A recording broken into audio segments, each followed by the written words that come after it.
Hello friends, आपले channel math with Raghu sir मध्ये आपलं स्वागत आहे. बघा, आज मी मराठीचे समानार्थी शब्दाची सिरीज चालू केलेली आहे. काल एक झाला व्हिडिओ, त्याच्यामध्ये काही समानार्थी शब्द घेतलेत मी. आज काय घेतोय, कारण मराठी समानार्थी शब्दाची मुलांना खूप प्रॉब्लेम होते परीक्षेमध्ये. जर तुम्ही परीक्षेला जाता जाता जर एकदा ओव्हरलुक करून गेलात तर तुमचे 2 ते 3 प्रश्न येण्याची 100% गॅरंटी आहे. चला बघा, तर लक्ष द्या. म्हणते आकड. आकड म्हणजे एखाद्या व्यक्तीमध्ये खूप आकड राहते, म्हणजे रुबाब असते. आकड, रुबाब, काय ऍट ऍट म्हणतात त्याला, डॉल म्हणतात, डॉल. नखरा, लई नखरा आहे त्याच्यात, म्हणत घ्यायच्यात लई नखरा आहे, हे लई नखरे करते बाबा, सोड त्याला. म्हणजे लई आकड आहे त्याच्यात. एट आहे, डोल आहे, आकड आहे. दिमाग, लय दिमाग करायला म्हणत का, हे तर लय दिमाग करायला म्हणले सर, आहे की नाही. गर्व, एखाद्याला खूप गर्व असते. ठसका, रुबाब, आला बघा शब्द रुबाब. तोरा आहे म्हणतात एखाद्याचा लय तोरा आहे, जाऊ दे त्याच्या काय मागे लागला, तोरा. घमेंड, पीळ. पीळ महत्वाचा शब्द आहे जे आपल्या ऐकण्यातला नाही. पीळ म्हणजे सुद्धा घमेंड होते किंवा तोरा होते किंवा अक्कड होते. अवडंबर, अवडंबर सुद्धा एक वेगळा शब्द आहे. कळतंय तर कोणता आहे? अक्कड म्हणजे ऍट, डोल, नखरा, दिमाग, गर्व, ठसका, रुबाब, तोरा, घमेंड, पीळ आणि अवडंबर. ओके, नेक्स्ट बघा. नेक्स्ट आहे दुसरा 18वा शब्द, अकांचन. अकांचन म्हणजे काय? निष्कांचन. अकांचन म्हणजे निष्कांचन. म्हणजे अकांचन म्हणजे काय? असा की जिच्याकडे कांचन नाही. कांचन म्हणजे काय? कांचन म्हणजे हेम किंवा संपत्ती, धन, जे की नाही त्याच्याकडं. अ म्हणजे निगेटिव्हिटी दाखवते की नाही, तर नाही, कांचन नाही जिच्याकडे असा तो. निष्कांचन, ज्याच्याकडं कांचन नाही, त्याचा सुद्धा अर्थ अकांचन, निष्कांचन सेमच आहे. निर्धन, ज्याच्याकडे नाही धन असा तो निर्धन.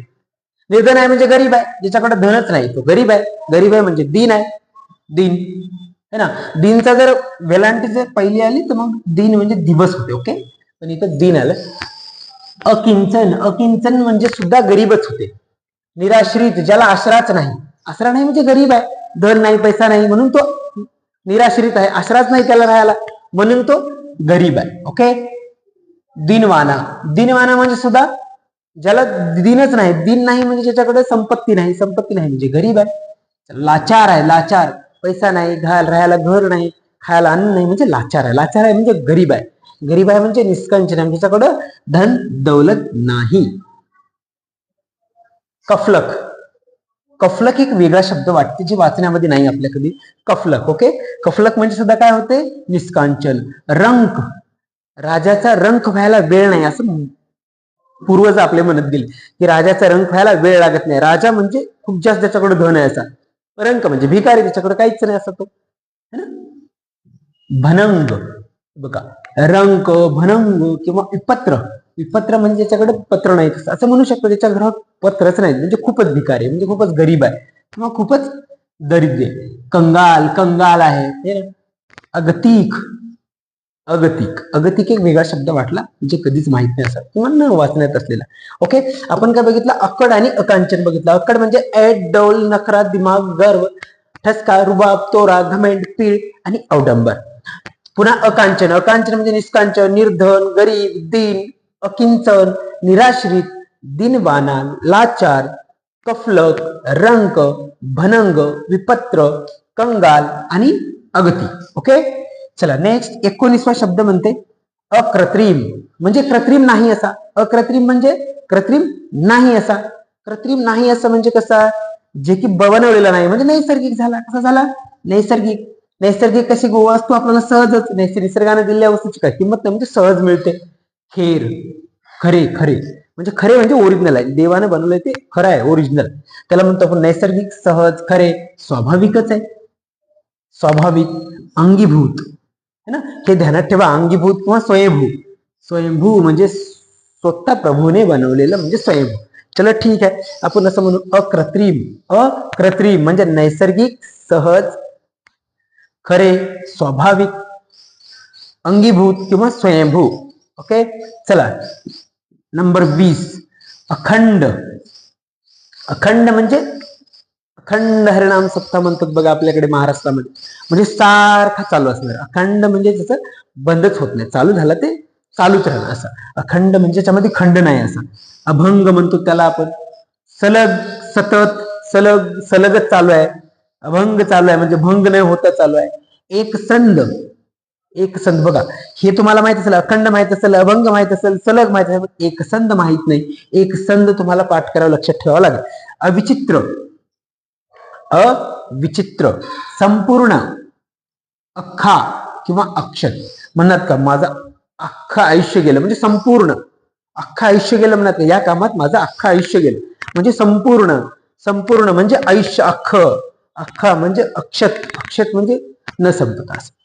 अविचित्र, एकसंध, अभंग, सलग. बघा ध्यानात ठेवा, खूप महत्वाचे शब्द आहेत.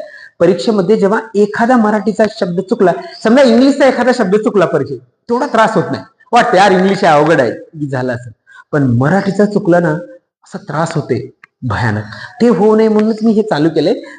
तिची तुम्हाला परीक्षेमध्ये 100% मदत होईलच. बघा काय म्हणते, अगडबंब. काय ते अगडबंब? अगडबंब म्हणजे काय? लठ्ठ. आपण कालही बघितला होता, लठ्ठ, एकदम जाड. त्याला म्हणतात काय अगडबंब झालाय बा मुलगा, किंवा काय मुलगी अगडबंब झाली, असं लोक म्हणतात. त्याला म्हणतात लठ्ठ. काय? लठ्ठ. धिप्पाड, खूप मोठं म्हणजे धिप्पाड. अवजड, खूप अवजड म्हणजे उचलत नाही असं, एकदम जड, 100-200 किलोचा अवजड. गडाशीळ, गडाशीळ किंवा भारी, स्थूल, बोजड किंवा जड, एवढे शब्द आहेत कशा ते अगडबंबचे. लठ माहिती आहे आपल्याला, जड माहिती आहे आपल्याला, अवजड माहित आहे, बोजड माहित आहे, स्थूल, भारी, भारी बी माहित आहे, स्थूल. बघा स्थूल, धिप्पाडे माहित आहे, स्थूल आणि गडशीळ, गडाशीळ. गडाशीळ हे शब्द आपण कधीच न वाचलेला. स्थूल आणि गडाशीळ हे दोन ध्यानात ठेवा. कशाचे आहेत? अगडबंबचे किंवा जाडचे. ओके, चला आपण इकडे जाऊ. झाला 21 संपला आपला. आता 22वा बघा. 22वा म्हणते अगत्य. अगत्य म्हणजे काय? अगत्य म्हणजे आस्था. अगत्य म्हणजे आस्था, आपुलकी, एखाद्या विषयी असलेली आपुलकी है ना, आस्था. आपण म्हणतो की माझी देवावर खूप आस्था आहे, माझी महादेवावर खूप आस्था आहे. आस्था आहे म्हणजे काय आहे? तर आपुलकी आहे, भरवसा आहे, आपुलकी. कळवळ म्हणतो त्याला, कळकळ. कळवळ आणि कळकळ एकच. कळवळ, कळकळ, काळजी. पुन्हा आवर्जून, मी देवाला आवर्जून जातो. आवर्जून का? आस्था आहे म्हणून आवर्जून. आस्था आहे, आवर्जून, आवर्जून, आस्था, आपुलकी, कळवळ, कळकळ, काळजी एकच आहे. म्हणून ध्यानात ठेवा, अगत्य म्हणजे काय? अगत्य म्हणजे आस्था, आपुलकी, कळकळ, कळवळ, काळजी आणि आवर्जून. ओके, एवढे. नेक्स्ट अग्र. आपण म्हणतो ना आम्ही आमच्या पूर्वजांना अग्रस्थानी ठेवतो. कुठे ठेवतो? अग्रस्थानी म्हणजे शीर्ष, टोकावर, सर्वप्रथम म्हणतो त्याला आपण. अग्र म्हणजे काय? टोक. कळस, कळस कुठं असते? एकदम टोकाला बसवलेला असते बघा, है ना, वरती. म्हणून टोक, कळस, शेंडा. म्हणतो की आपला कळस कुठं आहे? एखाद्या मंदिराच्या एकदम शेंड्याला बसवलेला. कुठे? शेंड्याला. त्याच्यामुळं कळस, शेंडा. दशी, दशी माहित नाही आपल्याला. दशी म्हणजे सुद्धा एकदम कळसाला. किंवा अचळणी, अचळणी, अचळणी वेगळा शब्द आहे बघा. अगरडा, अगरडा म्हणजे सुद्धा अग्रस्थानी किंवा टोकाला. अरोसा, अरोसा, श्रेष्ठ, सगळ्यात श्रेष्ठ म्हणजे सगळ्यात वरील. कळस आणि पुन्हा कळस. कळस, कळस माझ्या मते 2 वेळेस रिपीट झालाय कळस. ओके. शिरोभाग. कोणता भाग? शिरोभाग. कळस, शिरोभाग. श्रेष्ठ, उच्च, उच्च स्थानी म्हणजे सर्वोच्च. प्रथम स्थान, जे सगळ्यात वरी आहे म्हणजे प्रथम स्थानी आहे. कुठं आहे? प्रथम स्थानी. ओके, हे खूप महत्वाचं आहे बघा. अग्र, अग्र, टोक, कळस, शेंडा, दशी, अंचळी, अगरडा, अरोसा, श्रेष्ठ, शिरोभाग, उच्च आणि प्रथम स्थान. ओके, चला आता शेवटचं म्हणजे 24वा बघू आपण. लास्ट बट वन 24वा. 24वा काय म्हणते? अगाध. अगाध म्हणजे काय? अथांग म्हणजे जे अथांग सागर आहे म्हणत नाही, अथांग सागर आहे, समुद्र तुसा. अथांग, गहन आहे, अथांगलाच गहन आहे म्हणतो.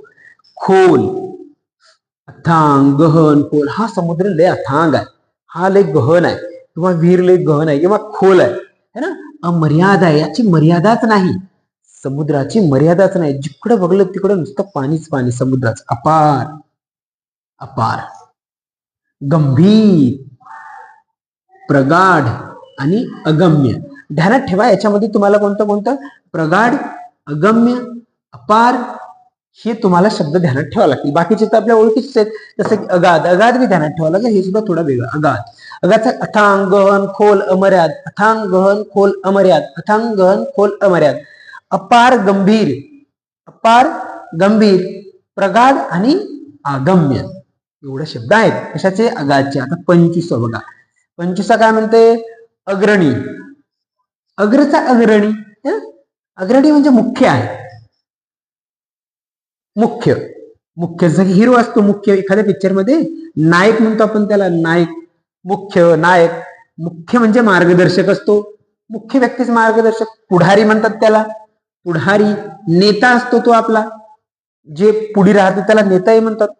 अग्या म्हणतात. अग्या हे माहित नाही आपल्याला, अग्या है ना, अग्या. अग्रेसर, जे व्यक्ती अग्रेसर आहे तोच तर पुढे जाईल, म्हणून तर अग्रेसर.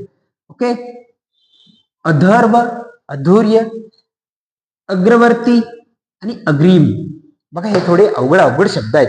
साधे सिंपल शब्द घेतच नाही मी, जे सगळ्या मुलांना माहित आहेत ते शब्द नाहीतच, जे आपल्या कानावरच नाहीत किंवा वाचण्यात नाही, असे एकदम अवघड आणि जे प्रोनाउन्सिएशन करायला सुद्धा खूप मुश्किल होते असे शब्द घेतलेत मी. जर तुम्हाला खरोखरच याचा फायदा होईल असं वाटत असेल तर ती सिरीज तुम्ही रेग्युलर फॉलो करा आणि तुमच्या मित्रांना, मैत्रिणींना व्हिडिओ लवकरात लवकर शेअर करा. ओके. व्हिडिओ आवडला तर लाईक, शेअर आणि सबस्क्राईब करायला विसरू नका. जय हिंद.